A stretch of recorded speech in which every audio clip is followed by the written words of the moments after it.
Paano mag-maintain ng high energy para sa pang-araw-araw? Sakto. Kaya mo, punong-punong pa tayong energy. Mindset ba? Mindset. Man up, pre. Mindset. Unang-una, mindset.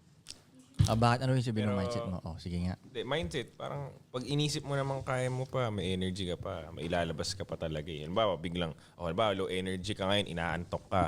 Pero pag may emergency na nangyari, may energy ka pang malalabas bigla, di ba? So meaning, sa utak mo lang talaga yun, may malalabas ka pa, ibig sabihin. So unang-una, mindset mo Pero na malinaw. talaga. Tapos, Overexposure.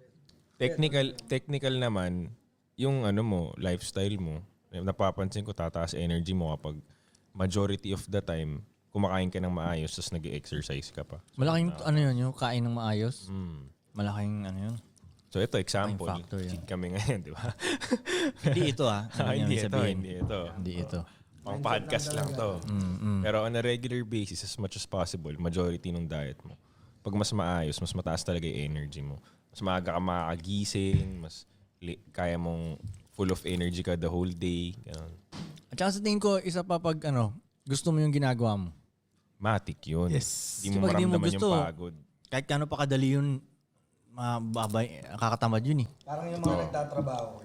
Okay, pag empleyado ka, di ba? Tapos yung mga Minsan hindi nila graveyard. gusto yung trabaho nila, pero kailangan nila. Pero ang bilis maubos yung energy nila.